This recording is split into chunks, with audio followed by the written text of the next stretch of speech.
تو جب عثمان ایک جگہ پہ سیٹل ہوا تو اس نے پھر جو قریب قریب کے چھوٹے ٹرائبس تھے جو کہ منگولوں سے تنگ تھے اس وقت تک، کروسیڈز کے کچھ زیر اتاب بھی تھے، تو ان لوگوں کو اس نے اجازت دے دی تھی کہ اس کی جگہ پہ آ کے رہیں، اور ہم انہیں پروٹیکشن بھی دیں گے، ہم انہیں کھلائیں پلائیں گے بھی، ان کے بچوں کی، بیوی بچوں کی حفاظت بھی کریں گے، اور اس کے بدلے میں پھر وہ جو ٹرائبز اس کے اندر آتے تھے، اس کی پھر فوج جو ہے وہ بڑھنا شروع ہو گئی، کیونکہ ظاہر سی بات ہے جب آپ کی پوری فیملی ایک جگہ رہ رہی ہے تو پھر اس کو اپنی فیملی کو پروٹیکٹ کرنے کے لیے پھر وہ سارے کے سارے اسی طرح سے اس کی جو ہے، آپ سمجھ لیجئے کہ جو اس کا علاقہ تھا وہ بڑھنا شروع ہوا، پاپولیشن بڑھنی شروع ہوئی، اور پھر باقاعدہ سے ایک اسٹیٹ بن گئی، اور پھر اسٹیٹ کو جس طرح سے انہوں نے آگے چلایا وہ ایک ریمارکیبل داستان ہے۔ یہ وہ لوگ ہیں جن کی کوئی بیسک سویلائزیشن کی ہسٹری نہیں ہے، کوئی سویلائزیشن نہیں ہے، لیکن کس طرح سے اللہ تعالیٰ نے ان لوگوں کو اتنی حکمت، اتنی طاقت دی کہ یہ پوری دنیا پہ چھا گئے۔ اب عثمان کی اولاد کے بارے میں ہم دیکھیں تو آپ سمجھے کہ بیسیکلی مطلب اولاد سے مراد یہ کہ اب اس کی جو آف سپرنگ ہے اس کے بارے میں تھوڑا سا دیکھ لیتے ہیں۔ تو انہوں نے اناٹولیا کا برسا سے لے کے انہوں نے ساری اناٹولیا کی چیزیں اپنے انڈر لے آئے تھے، پھر انہوں نے آہستہ eventually Africa, Algeria, Tunisia, Basra, Middle East, Hungary, Greece, Balkans, یعنی پورے تینوں بر اعظموں پہ انہوں نے اپنی دھاک بٹھا دی تھی۔ پھر نیکسٹ جنریشن جو آئی اس میں ایک سول وار ہوئی، وہ میں نے آپ لوگوں کو ذکر کر دیا ابھی۔ اس کے بعد پھر جو ہے تھوڑی سی حکومت کمزور پڑی، اور اس کے بعد 1451 میں جتنی استنبول کے ارد گرد لینڈز تھیں، یعنی آپ سمجھ لیجیے استنبول تو بالکل یورپ اور ایشیا کے بالکل مڈل میں ہے، تو اس کے ارد گرد جتنی جگہیں تھیں وہ عثمانی حکومت نے فتح کر لی تھی، لیکن ابھی بھی استنبول ان کے قبضے میں نہیں آیا تھا، کیونکہ اس کی بہت بڑی بڑی فصیلیں تھیں اور بہت ہی پروٹیکٹڈ قسم کی سٹی تھی وہ۔ تو ایونچولی پھر جو سلطان محمد فاتح ہے اس نے پھر قسطنطنیہ فتح کیا، اور پھر یہ جب قسطنطنیہ فتح کر لیا تو پھر اس کی دھاک جو ہے پورے یورپ میں بیٹھ گئی، اور پھر ظاہر ہے دوسری دنیا میں تو آلریڈی ان کی دھاک موجود تھی۔ اور پھر حضور صلی اللہ علیہ وسلم کی اللہ عالم ایک لوگ کہتے ہیں کہ ان کی جو ایک پروفیسی تھی وہ ایک فلفل ہوئی، کہ تقریباً 700 سال کے بعد حضور صلی اللہ علیہ وسلم نے پریڈکشن کی تھی کہ قسطنطنیہ فتح ہوگا مسلمانوں سے، تو وہ 700 سال بعد فتح ہو گیا۔ پھر بھی یہ کہ محمد تو کے دوران بہت ہیوج بنی، اور پھر ہم دیکھیں گے کہ کس طرح سے مملوکس اور مملوکس کو ختم کیا گیا، مملوکس نے جو ہے وہ خلافت ان کی ہوئی، پھر ختم ہوئی، اسی سے پھر سمبولکلی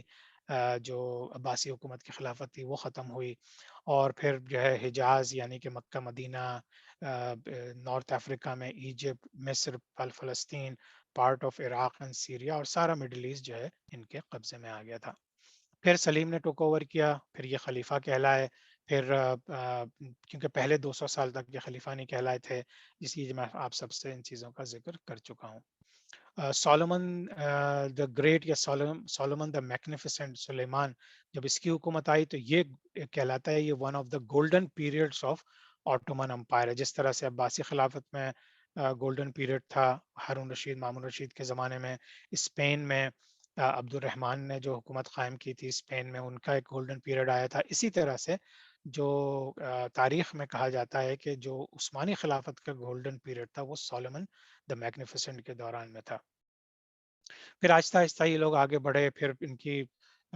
کی ڈکلائن شروع ہوا، اور پھر 1683 سے 1940 تک انہوں نے آہستہ آہستہ ٹیریٹوریز ان کی جس تیزی سے یہ لوگوں نے ٹیریٹوریز حاصل کی تھی، آہستہ آہستہ دوسرے لوگوں نے، کرسچنز نے اور دوسرے حکومتوں نے آہستہ آہستہ ان کو قبضہ کرنا شروع کیا۔ پھر یہ جس طرح سے اب سمجھیے کہ وہ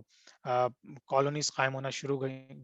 ہو گئی تھیں، تو الجیریا کے اوپر فرینچ نے قبضہ کر لیا، نارتھ افریقہ میں فرینچ اور برٹش آ گئے، اور پھر ورلڈ وار ون میں بیسیکلی انہوں نے مکہ مکرمہ، مدینہ منورہ کو بھی کھو دیا، لیکن وہ بیسیکلی برٹش یا کوئی دوسری فورسز نہیں تھیں، وہ سعودی لوگ تھے جنہوں نے، جو آج تک جو سعودی حکومت قائم ہے، انہی کے جو فور فادرز تھے ان لوگوں نے برٹش کے ساتھ ساز باز کر کے یہ ترکی حکومت کو یا ان کو بالکل ٹوٹلی باہر نکال دیا، اور مکہ مکرمہ، مدینہ منورہ یعنی حجاز پہ قبضہ کر لیا۔ تو آپ سمجھیے کہ یہ آف سپرنگ تھے عثمان کے، جس کی جو آپ کو میں نے تھوڑا سا تفصیل سے بتایا۔ اچھا، اب عثمان کا بیٹا تھا اورحان، اور خان یا اورحان غازی۔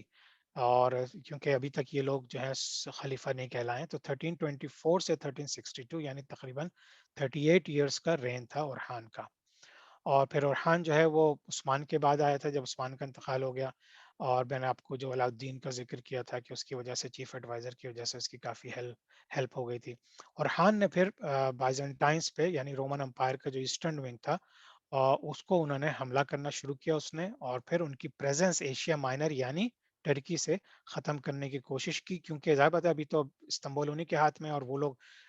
جو ہم پرانی دنیا سے تقریباً 500 سال 1000 سال پہلے سے دیکھتے آ رہے ہیں کہ پرشینز اور رومنز میں جو جنگیں ہوتی تھیں، اب پرشینز تو ختم ہو گئے ہیں کیونکہ مسلمانوں نے ان کے اوپر قبضہ کر لیا، لیکن جو رومن امپائر ہے وہ قائم تھی، قائم رہی، تھوڑی سی کم ہوئی، اور پھر بعد میں جا کے یہی رومن امپائر ہے جو سمجھے بیسیکلی پورا جو southern part of northern part of Mediterranean sea ہے وہ پورا اب یورپ کہلاتا ہے، اور اسی میں وہی حکومتیں، وہی پوپ آج بھی بیٹھے ہوئے ہیں، اور آرتھوڈاکس کرسچنز اس کے ایسٹرن پارٹ میں ہیں، اور کیتھولک کرسچنز جو ہیں، کیتھولک رومن کیتھولکس جو کہلاتے ہیں وہ ویسٹرن پارٹ میں۔ اچھا تو اور خان نے تقریباً 35 سال حکومت کی، 35 38 سال، اور پھر اس نے بہت زیادہ ایکسپینڈ کیا کیونکہ یہی شروع کا وقت تھا۔ اور ترل نے ایک جگہ دی، ایک آئیڈیا دیا، عثمان نے ایک سمجھیں کہ اسٹیبلٹی دی اور ایک جگہ تیار کر لی اور دوسرے قبیلوں کو ضم کرنا شروع کیا اپنے اندر، بالکل اسی طرح جس طرح چنگیز خان نے اپنے قریب کے قبائل کو ملا کے پھر اتنی بڑی آرمی بنا لی تھی، بالکل اسی طرح سمجھے کانسیپٹ وہی ہے کہ چھوٹے چھوٹے قبائل کو پھر ان لوگوں نے یونائٹ کرنا شروع کیا، ان میں دوستی کروائی اور پھر ان کو پروٹیکشن دی، اور پھر اس نے پھر اپنی آرمی کو ماڈرنائز کرنا شروع کیا۔ اور بائزنٹائن کا ہمیں پتا ہے تقریباً 900 سال جو ہے وہ حکومت کر رہے تھے، وہ کافی ویک بھی ہو چکے تھے،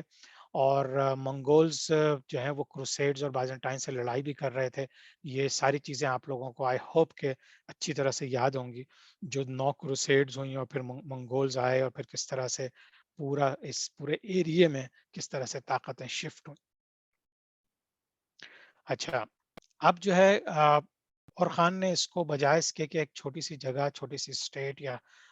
چھوٹے سے سیٹلمنٹ ہوتی ہے، اب اس نے کائنڈ آف کنٹری کی طرح اس کو گرو کر دیا، اور پھر اس نے سب سے جو مین پروگرس کی وہ یہ کہ اپنی آرمی کو ماڈرنائز کیا، لیٹسٹ قسم کے ویپنز دیے، جو جو آپ دیکھیں گے کہ آگے چل کے عثمانی خلافت نہیں، جو سب سے بڑی دنیا میں جو آج تک توپ ایجاد ہوئی ہے، کینن، اس کو ان لوگوں نے انہی کے زمانے میں اس کو یوز کیا گیا، اور قسطنطنیہ کو فتح کرنے میں اس اتنی بڑی کینن کا بہت بڑا ہاتھ ہے، اور ہم اس کو بہت ڈیٹیل میں ڈسکس کریں گے انشاءاللہ۔ اچھا، پھر اس نے پالیسیز بنائی اور لوگوں کو یعنی کہ موقع دیا کہ جن کے اندر پوٹینشیل تھا ان کو حکومت میں آنے کا موقع دیا، اور پھر پالیسیز جو ہے بنا کے اس نے بہت ہی کلیئرلی مسلمانوں کو ایک لیڈرشپ پرووائڈ کی۔ اچھا، تو وہاں پہ بیسیکلی اس نے 2 مین پالیسیز بنی۔ تو انہوں نے سب سے پہلے تو مسلمانوں کو یونائٹ کیا کہ یہ کرسچنز اور منگولز یعنی کروسیڈرز اور منگول سے کس طرح لڑا جائے، ان لوگوں کی کیا اسٹرینتھس اور کیا ویکنیسز ہیں۔ تو ایک تو انہوں نے پالیسی کی اسٹرینتھ کی، دوسرے انہوں نے کیا کیا کہ پھر انہوں نے اپنی جو دوسرے علاقے میں جہاں پہ ایسے کرسچنز رہتے تھے جو ہم نعمان سے رہنا چاہتے ہیں، انہوں نے ان کے ساتھ پھر اچھی ریلیشن شپ ڈیولپ کی۔ اب دیکھیں یہ ایک سیاسی عنصر پیدا ہو رہا ہے، ابھی تک تو کافی زیادہ ایک جذباتی قسم کا عنصر تھا، اور کس طرح سے دونوں دونوں سائڈ لڑتی تھیں، قتل و غارت ہوتے تھے، اور الائنسز بہت کم تھے، یعنی کہ اپنے قبیلوں کو تو الائنس ہو جاتا تھا، لیکن اب یہ اور خان غازی کے زمانے میں اب کیا ہوا کہ انہوں نے جو کرسچنز علاقے تھے ان سے ریلیشن شپ بلڈ کرنا شروع کی تھی، اور نان مسلم جو لوگ تھے ان کو ریلیجس فریڈم دی گئی، اور ظاہر سی بات ہے ایز لانگ ایز وہ جزیہ دیں، جس طرح لاسٹ ٹائم بھی سوال ہوا تھا کہ جزیہ اور ٹیکس میں کیا فرق ہے، تو ایز لانگ ایز کہ وہ جزیہ دیں تو وہ ان کے جو نان مسلمس تھے وہ آرام سے آٹومن ٹیریٹوری میں رہ سکتے تھے، ان کی بیوی بچوں کی پرورش ہوتی تھی، ان کی پروٹیکشن ہوتی تھی، باہر سے کوئی دشمن آتا تھا تو وہ ان کو پروٹیکٹ کرتے تھے، تو اس وجہ سے بہت سے نان مسلمس بھی جن میں کرسچن زیادہ تر شامل تھے وہ آہستہ آہستہ ان کے علاقوں میں شفٹ ہونے لگے، اور پھر انہی میں سے بہت سے لوگوں نے مسلمانوں کا اچھے اخلاق اور اچھا کردار دیکھ کے اسلام قبول کرنا شروع کر دیا تھا۔ پھر عثمانی خلافت میں اسی زمانے میں ایک سسٹم انہوں نے کریٹ کیا، ایک سسٹم سمجھے شروع کیا، اس کا نام تھا ملت سسٹم. اور یہ ملت جو تھا یہ بیسیکلی کہ آپ لیٹس سے کہ فار ایگزامپل اگر ان کے علاقے میں 3 مختلف ریلیجنس کے لوگ رہتے تھے. لیٹس سے کہ کچھ زرتشتی تھے، زورواسٹرینس تھے، کچھ کرسچنس تھے، کچھ مسلمان تھے. تو انہوں نے کہا کہ اپنے قانون کے مطابق، اپنی کتابوں کے مطابق، اپنے ریلیجن کے مطابق آپ ایک ملت سسٹم بنائیں اور آپ کے لوگ اسی سسٹم کو فالو کریں گے. ہم انٹرفیئر نہیں کریں گے، ہم پورے حکومت کریں گے، پروٹیکٹ کریں گے، لیکن ملت سسٹم کے اندر انٹرفیئرنس ہم نہیں کریں گے. اب دیکھیے یہ چیزیں، ان چیزوں سے اس مسلمانوں کی حکومت کو نہ صرف یہ کہ بقا مل رہی ہے بلکہ ان کی گروتھ ہو رہی ہے. کیونکہ اب لوگ دیکھ رہے ہیں کہ بھائی اس سے زیادہ بہتر انصاف کا نظام تو پوری دنیا میں کہیں نہیں مل رہا. رومنس کے اندر ہم نے دیکھ لیا جس طرح سے کروسیڈرز نے تباہ و بربادی مچائی، اور پھر ہم نے منگولز کا تو خیر کوئی سسٹم ہی نہیں تھا. لیکن اب مسلمانوں نے ایک ایسا سسٹم ایجاد کرنا یا امپلیمنٹ کرنا شروع کیا جس سے کہ نہ صرف مسلمانوں کی بلکہ نان مسلمس کو انصاف ملتا تھا اور ان کی پروٹیکشن ہوتی تھی. اچھا، اب ایک اور کانسیپٹ ہے، اس کو تھوڑا سا اچھے طریقے سے سمجھ لینا بہت ضروری ہے. جینیسریز کون تھے؟ جب آٹومن امپائر نے تھوڑا سا گرو کرنا شروع کیا تو اب ان کو اپنی فوج کے لیے، اپنے لوگوں کے لیے انہیں ضرورت تھی کہ بھئی ایسے لوئل قسم کے لوگ ہوں. کیونکہ ایک چیز یاد رکھیں کہ شروع سے جب سے سلیمان شاہ، ارطغرل اور عثمان ہیں، اس پورے ٹرائبز میں غداریاں بہت ہوتی تھیں، حد سے زیادہ. ان کو منگول جو چیفز تھے وہ خرید لیتے تھے، وہ پیسہ دیتے تھے، بہت سونا دیتے تھے، گولڈ دیتے تھے، اور ان کو خرید کے ان کے اندر غدار امپلانٹ کر دیتے تھے جو ان میں سے ہی ہوتا تھا. اگر آپ لوگوں نے ارطغرل سیریز دیکھی ہو تو ارطغرل کا اپنا چچا جو ہے غدار تھا، اسی طرح سے عثمان کے اپنے جو ہے قریبی رشتہ دار غدار تھے. تو ان لوگوں کو ایک بہت بڑی دشمنی کا جو سامنا تھا وہ غداروں سے تھا. تو اب انہوں نے سوچا کہ اب یہ کیسے کیا جائے، کیونکہ غدار تو بنتے رہیں گے اور کوئی بھی ان کو پیسہ آفر کر دے گا، جن کا دین ایمان نہیں ہوگا وہ غداری کے ہتھے چڑھ جائیں گے. تو پھر انہوں نے ایک سسٹم بنایا کہ جو سمجھیے کہ آرمینیا سائٹ پہ ادھر جو کرسچنس تھے اور یہودی فیملیز تھیں، ان کے بچوں کو انہوں نے اپنے پاس لا کے اور ان کو اپنے محل میں رکھ کے ان کو ٹرین کرنا شروع کیا. اور پھر نہ صرف یہ کہ ٹرین کیا اور نہ صرف یہ کہ ان کو غلاموں کی طرح رکھا، ان کو باقاعدہ شاہی خاندان کی طرح رکھا گیا. ان کی ٹریننگ ہوئی، ان کو اسکالرز بنایا گیا، اسلامک اسکالرز بنایا گیا، ان کو گورنرز اور ملٹری لیڈرز بنایا گیا جب وہ بڑے ہو گئے. تو یہ لوگ جو تھے، جو اردو میں اگر آپ سمجھیں جانثار، اپنی جان نثار کرنے والے، یعنی بہت ہی لوئل فورسز، تو ان کو جانثاریز کے نام سے مشہور ہوئے، جو یہ ٹرم اب آپ انگلش ڈکشنریز میں بھی دیکھ سکتے ہیں. اچھا، کانسیپٹ آف سلیوری جو ہے وہ کمپلیٹلی نارمل تھی اس زمانے میں، لیکن یہ کہ this particular method of slavery was not normal. یعنی کہ یہ وہ سلیوری نہیں تھی کہ غلام ہے، آپ نے خریدا اور پھر وہ آپ اس کو اون کرتے ہیں، اور اون کرنے کے بعد پھر آپ اس کو بیچ سکتے ہیں. وہ سارا جو سلیوری سسٹم تھا وہ اب ایک نیا انداز اختیار کر رہا ہے ترکی حکومت میں، جہاں پہ جانثاریز بن رہے ہیں. اور جانثاریز جیسے میں نے بتایا، وہ جو ان میں سے کرسچنز اور جوز فیملی کے بچے ہوتے تھے، لڑکے، ان لوگوں کو وہ لاتے تھے، شاہی محل میں ان کی تربیت ہوتی تھی، ان کو اسلامک اسکالرز بنایا جاتا تھا، ان کو ملٹری کی بہترین وہ دی جاتی تھی ٹریننگ، اور پھر بڑے ہو کے وہی جو ہے مختلف علاقوں میں گورنرز اور ملٹری. لیکن وہ چونکہ بچپن سے پلے بڑے ترکی لوگوں میں ہوتے تھے اور خلافت کے انڈر ہوتے تھے، تو یہ بہت لوئل تھے، یہ عثمانیہ خلافت سے حد درجہ لوئل تھے. ٹھیک ہے. تو اور چونکہ یہ ہمیں پتا ہے کہ اسلام میں کوئی بائی فورس کسی کو مسلمان کرنے کا، نہ حضور صلی اللہ علیہ وسلم کے زمانے میں، نہ صحابہ کے زمانے میں کہیں بھی، یہ اسلام کے اندر ایک ایک روٹین ہے ہی نہیں کہ آپ کسی کو بائی فورس اسلام میں لائیں. آپ اس کے ساتھ انصاف کریں، اگر آپ حکومت میں ہیں آپ اس کے ساتھ صلہ رحمی کریں، اور پھر اس کے بعد جا کے آپ کو بہترین چیزیں اس کے نتیجے کے سلسلے میں نظر آنے شروع ہو جاتی تھیں. تو اب جی یہ کہ پھر بہت سے جو ہمارے لیڈر، مسلمان لیڈر تھے ترکی خلافت میں بھی اور اس سے پہلے بھی، پھر ان لوگوں نے تھوڑا سا سختیاں کی جو اسلام کے خلاف تھیں، لیکن بہرحال اٹ ہیپن. تو یہ ڈیبیٹیبل ٹاپک ہے، اس کو انشاءاللہ کبھی ہم ڈسکس کریں گے یا ڈسکشن سیشن میں اس کو لے کے آئیں گے. اچھا اچھا، ان کی جو لائلٹی تھی جانثارس کی، وہ سلطان کے لیے تھی، یعنی جو ان کا لیڈر تھا.